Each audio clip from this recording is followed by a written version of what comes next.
Hello friends, welcome to Himanshu tutorial official YouTube channel. आज हम लोग सेशन 7 में एडवांस एक्सेल का फॉर्मूला सीखने वाले हैं। डेटाबेस का टॉपिक है, यह बहुत ही इंपॉर्टेंट टॉपिक है। तो आज हम लोग डेटाबेस फॉर्मूला सीखने वाले एडवांस एक्सेल में। अगर आपने एक्सेल में ये नहीं सीखा तो कुछ नहीं सीखा। ये बहुत ही मजेदार आपके लिए ट्रिक रहने वाला है। तो चलिए हम लोग स्टार्ट करते हैं डेटाबेस फॉर्मूला।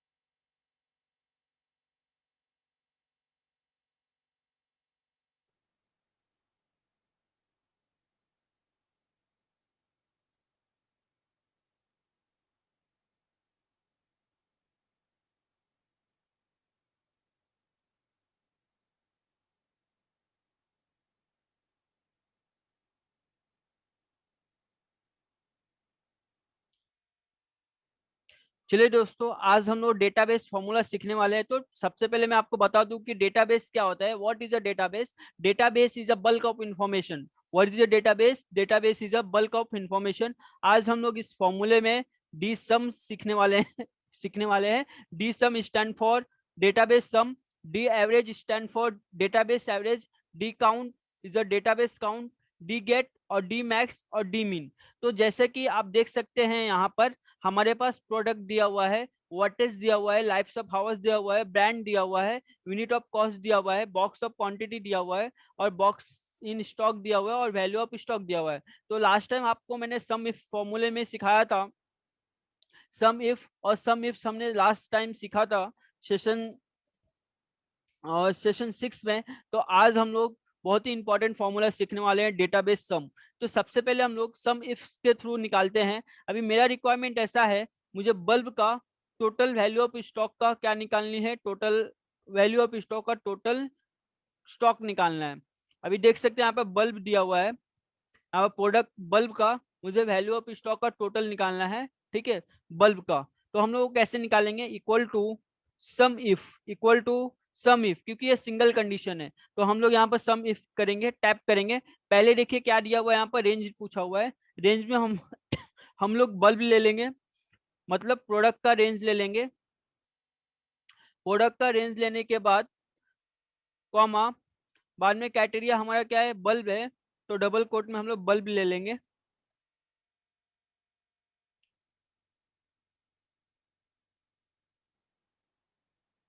बाद में हम लोग सम रेंज ले लेंगे, एंटर। तो आप देख सकते हैं यहाँ पर हमें बल्ब का यहाँ पर वैल्यू ऑफ स्टॉक का टोटल आ गया।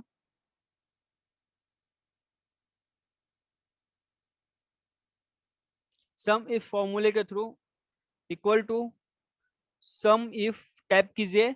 एक बार मैं वापस बता देता हूँ। रेंज, रेंज में ये रेंज को ले लीजिए आप।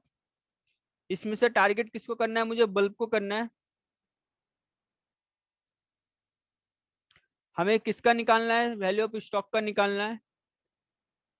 उसका रेंज ले लीजिए और एंटर कर दीजिए। तो आप देख सकते हैं यहाँ पर हमने सम इफ फॉर्मूले के थ्रू निकाला। तो आज हम लोग सीखने वाले हैं डी सम। तो डी सम के कुछ टर्म्स एंड कंडीशन है, वो आपको अप्लाई करना पड़ेगा।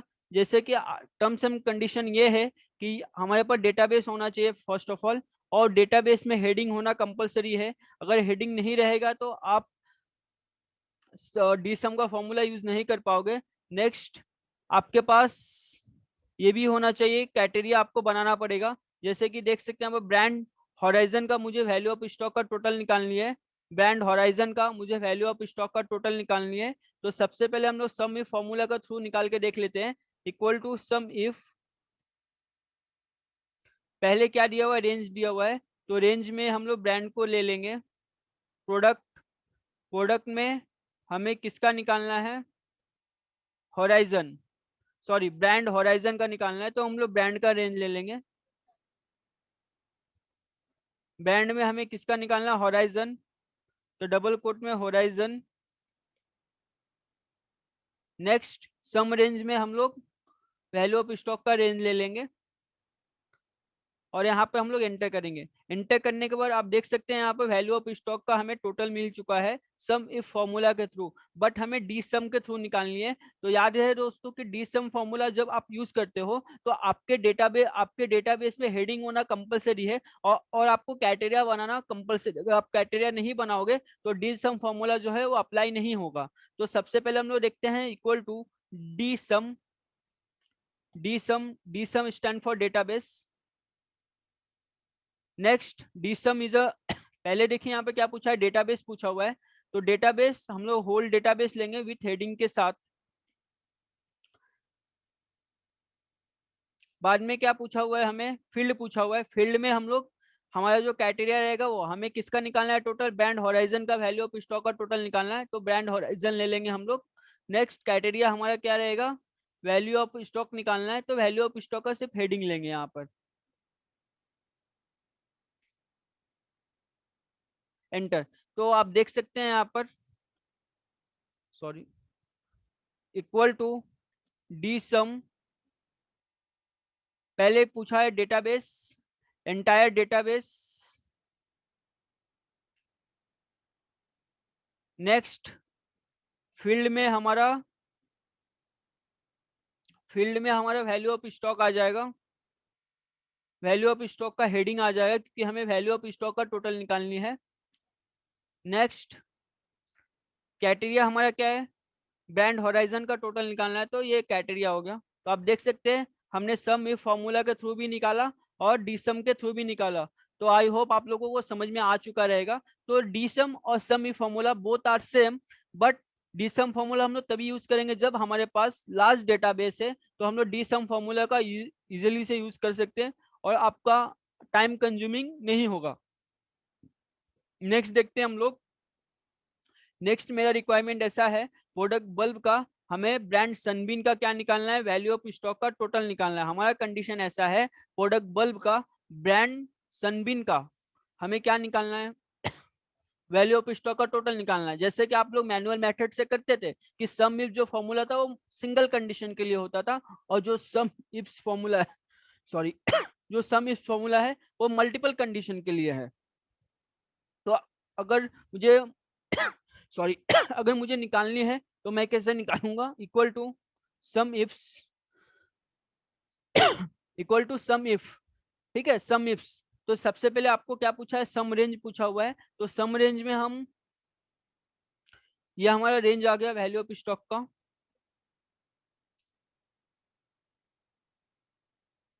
नेक्स्ट क्राइटेरिया वन में प्रोडक्ट का रेंज ले लेंगे।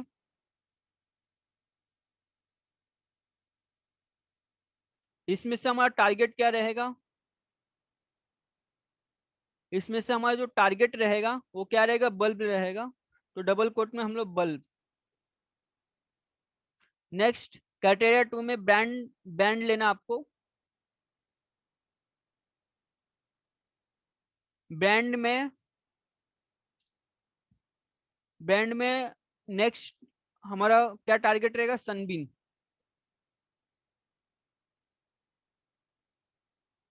तो हमने हमने क्या निकाला, प्रोडक्ट बल्ब का ब्रांड सनबीन का हमने वैल्यू ऑफ स्टॉक का टोटल निकाला हुआ है। तो आप देख सकते हैं सम इफ फॉर्मूला जब मैं यूज कर रहा हूँ ये जरा कॉम्प्लिकेटेड हो रहा है। तो अगर मैं डी सम के थ्रू निकालूंगा तो बहुत ही इजी होगा। तो equal to D sum. D sum में क्या पूछा हुआ है, डेटाबेस। तो आपको पता है डेटाबेस बोले तो it is a bulk of information. तो डेटाबेस को सिलेक्शन कीजिए आपका। नेक्स्ट कॉमा, बाद में क्या पूछा है, फील्ड पूछा हुआ है। तो फील्ड में हमें किसका टोटल निकालना है, वैल्यू ऑफ स्टॉक का। तो वैल्यू ऑफ स्टॉक का हेडिंग ले लीजिए। नेक्स्ट कैटेरिया में हमारा ये है, प्रोडक्ट बल्ब का ब्रांड सनबीन का वैल्यू ऑफ स्टॉक का टोटल निकालनी है। तो ये क्राइटेरिया को सिलेक्शन कीजिए। तो आप देख सकते हैं हमने डी सम फॉर्मूला के थ्रू हमने विद इन सेकेंड में निकाला, लेकिन सम इफ्स के थ्रू हमने थोड़ा, हमें टाइम लगा। तो आप देख सकते हैं कि अगर आप डी सम फॉर्मूला का यूज करते हो तो आपके लिए बहुत ही बेटर रहेगा। और सम इफ, सम इफ्स और D sum formula both are same, but अगर आपके पास लार्ज क्वांटिटी में डेटाबेस है तो आप डी सम फॉर्मूला का यूज कर सकते हो। तो आई होप आप लोगों को समझ में आ चुका रहेगा डी सम फॉर्मूला। नेक्स्ट हम लोग देखते हैं डी एवरेज। अभी डी एवरेज भी देखिए यहाँ पर क्या दिया हुआ है, ब्रांड सनबीन का मुझे वैल्यू ऑफ स्टॉक का एवरेज निकालना है। तो सबसे पहले मैं एवरेज इफ फॉर्मूले के थ्रू देखूंगा, इक्वल टू एवरेज इफ। तो एवरेज इफ में पहले क्या पूछा है, रेंज पूछा है। तो रेंज में देखिए यहाँ पर क्या दिया हुआ है, ब्रांड दिया हुआ है। तो मैं यहाँ पर ब्रांड का रेंज ले लेता हूँ। किसका एवरेज निकालना है मुझे, सनबीन का एवरेज निकालना है, सनबीन। नेक्स्ट मुझे किसका एवरेज निकालना है, वैल्यू ऑफ स्टॉक का। तो वैल्यू ऑफ स्टॉक का मैं हेडिंग ले लूंगा, मतलब रेंज ले लूंगा और ब्रैकेट क्लोज कर दूंगा और एंटर। तो आप देख सकते हैं यहाँ पर हमारे कंडीशन के बेस बेस पे हमने यहाँ पर बैंड सनबीन का वैल्यू ऑफ स्टॉक का एवरेज निकाला। वैसे अगर हम लोग डी एवरेज के थ्रू निकालेंगे तो equal to D average. D average means database average. पहले क्या पूछा है, डेटाबेस पूछा हुआ है, तो एंटायर डेटाबेस ले लीजिए, कॉमा बाद में पहले क्या पूछा, फील्ड पूछा हुआ है। तो फील्ड मतलब हमें किसका एवरेज निकालना है, वैल्यू ऑफ स्टॉक का एवरेज निकालना है। तो वैल्यू ऑफ स्टॉक का रेंज ले लीजिए, हेडिंग सिलेक्शन कर लीजिए। बाद में क्या पूछा है, क्राइटेरिया पूछा हुआ है, तो क्राइटेरिया हमने नीचे बनाया हुआ है, तो उसका ये ले लीजिए। तो आप देख सकते हैं हमने एवरेज इफ के थ्रू निकाला और डी एवरेज के थ्रू निकाला, तो बोथ आर फॉर्मूला सेम। ठीक है, आई होप आप लोगों को समझ में आ चुका रहेगा। नेक्स्ट हम लोग देखते हैं, अभी देखिए एक से मल्टीपल कंडीशन है। तो यहाँ पर प्रोडक्ट बल्ब का मुझे ब्रांड हॉरिजन का क्या निकालना है, वैल्यू ऑफ स्टॉक का एवरेज निकालना है। तो आप देख सकते हैं एक से अगर ज्यादा कंडीशन रहता है तो हम लोग एवरेज इफ्स का फॉर्मूले का यूज करते हैं, equal to average ifs. If you having multiple condition then using a average ifs. तो पहले क्या पूछा है, एवरेज रेंज पूछा हुआ है। तो एवरेज रेंज में आप आपका वैल्यू ऑफ स्टॉक का रेंज आ जाएगा।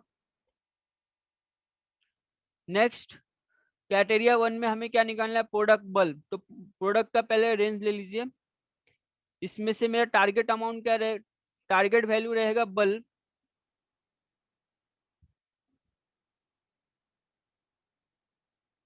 Target value will be bulb.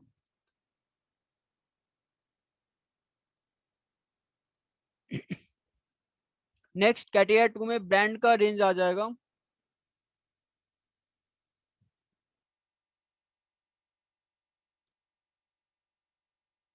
इसमें मेरा जो टारगेट वैल्यू रहेगा वो हॉराइजन।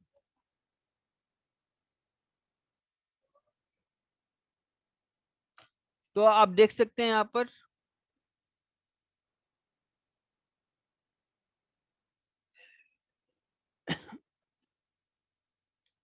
पहले देखिए एवरेज रेंज। तो एवरेज रेंज में हम लोग वैल्यू ऑफ स्टॉक का एवरेज ले लेंगे, वैल्यू ले लेंगे। बाद में क्राइटेरिया वन में क्या पूछा हुआ है, प्रोडक्ट बल्ब। तो प्रोडक्ट का हम लोग रेंज लेंगे पहले। प्रोडक्ट में से हमें टारगेट किसको करना है, बल्ब को। तो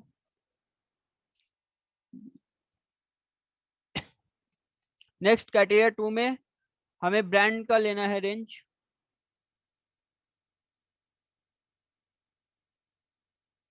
इसमें से मैं टारगेट किसको करूंगा, होराइजन को।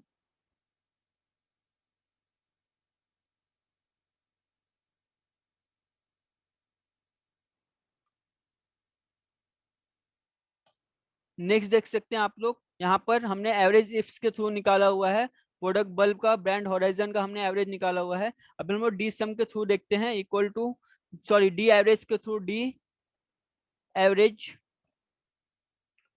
तो डी एवरेज में पहले क्या पूछा हुआ है, डेटाबेस पूछा हुआ है। तो हम लोग एंटायर डेटाबेस ले लेंगे।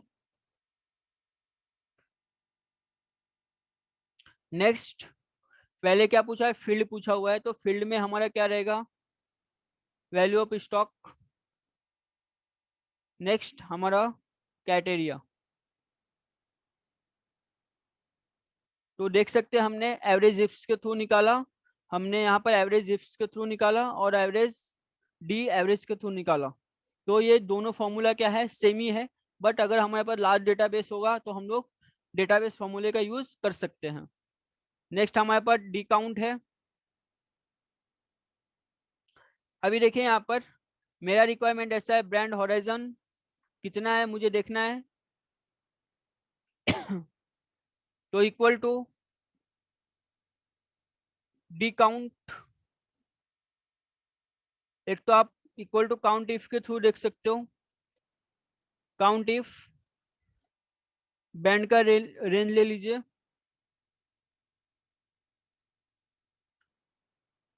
नेक्स्ट क्राइटेरिया क्या है, होराइजन,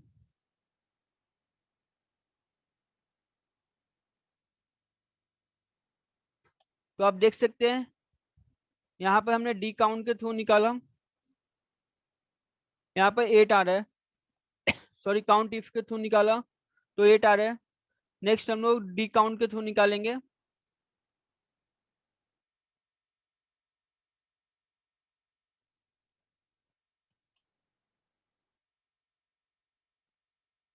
पहले डेटाबेस पूछा हुआ है,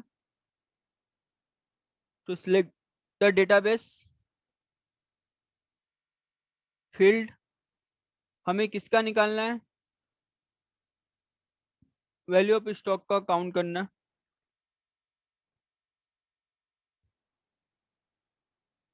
क्राइटेरिया ये।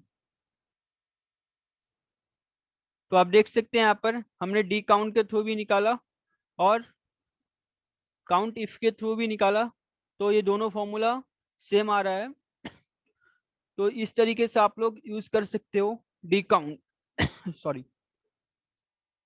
नेक्स्ट है यहाँ पर डी मैक्स, डी मैक्स बोलो तो database maximum.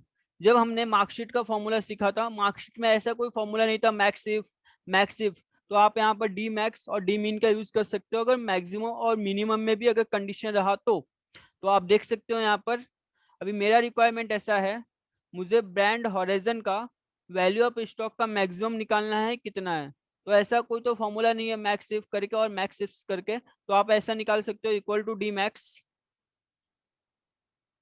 Equal to D max, type कीजिए। पहले क्या पूछा है, डेटाबेस पूछा है, तो आप एंटायर डेटाबेस ले लीजिए, कॉमा, बाद में फील्ड क्या है हमारा, वैल्यू ऑफ स्टॉक का हेडिंग है, नेक्स्ट क्राइटेरिया हमारा ये हो जाएगा, एंटर कर लीजिए। तो आप देख सकते हैं यहाँ पर हमने डी मैक्स के थ्रू निकाला हुआ है 60, डी मैक्सिमम कितना है 60 है मुझे मेरा ब्रांड हॉराइजन का वैल्यू ऑफ स्टॉक का। नेक्स्ट क्या है डी मीन, डी मीन बोलो तो कम से कम, सेम लॉजिक है यहाँ पर आप यूज कर सकते हो, equal to D mean database, आप यहाँ पर एंटायर डेटाबेस ले सकते हैं, डेटाबेस लेने के बाद कॉमा, फील्ड हमारा क्या रहेगा, हॉराइजन रहेगा, ब्रांड हॉराइजन, तो ब्रांड का यहाँ पर मैं वैल्यू ऑफ स्टॉक का रेंज ले लेता हूँ, फील्ड ले लेता हूँ, कॉमा, क्राइटेरिया हमारा ये हो जाएगा, एंटर। तो आप देख सकते हैं हमने मिनिमम निकाला हुआ है ब्रांड हॉरिजन का। नेक्स्ट हम लोग देखते हैं D gate formula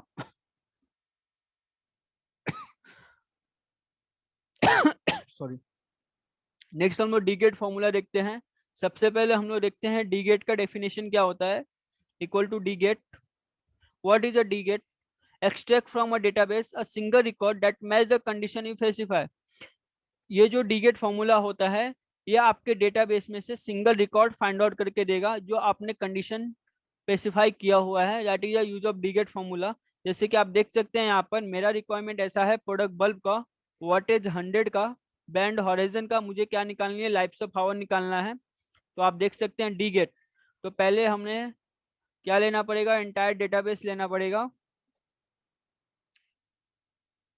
next next हमें क्या निकालना है, फील्ड निकालनी है, फील्ड हमारा क्या हो जाएगा, लाइफ्स ऑफ आवर हो जाएगा, फील्ड क्या हो जाएगा, लाइफ्स ऑफ आवर, क्योंकि lifes of hour find out करना है, तो लाइफ्स ऑफ आवर फील्ड ले लीजिए। बाद में क्राइटेरिया हमारा ये हो जाएगा जो हमने यहाँ क्राइटेरिया स्पेसिफाई किया हुआ है। तो आप देख सकते हैं यहाँ पर मेरा वैल्यू कितना है, 2000 आया। तो आप यहाँ पर देख सकते हैं हमारे डेटाबेस में भी प्रोडक्ट बल्ब का, वाटेज 100 का, ब्रांड हॉराइजन का कितना है, लाइफ्स ऑफ आवर 2000 है। तो इस तरीके से आप डीगेट फॉर्मूला का यूज कर सकते हैं। आई होप आप लोगों को डेटाबेस फॉर्मूला समझ में आ चुका रहेगा। तो आप हमारे हिमांशु ट्यूटोरियल चैनल को सब्सक्राइब कीजिए, ताकि मैं आपको एडवांस एक्सेल का जो भी नॉलेज है मैं आपको देता रहूं। तो आई होप आप हमें सपोर्ट करेंगे और आने वाले सेशन में इससे भी बेटर मैं आपको कोशिश करूंगा आपको सिखाने के लिए। तो आप हमारे चैनल को ऐसे सब्सक्राइब करते रहिए, ज़्यादा से शेयर कीजिए, नीडी लोगों तक पहुंचाते रहिए जिनको ज़रूरत है। तो आई होप मैं यहाँ पर अलविदा लेता हूँ। जय हिंद।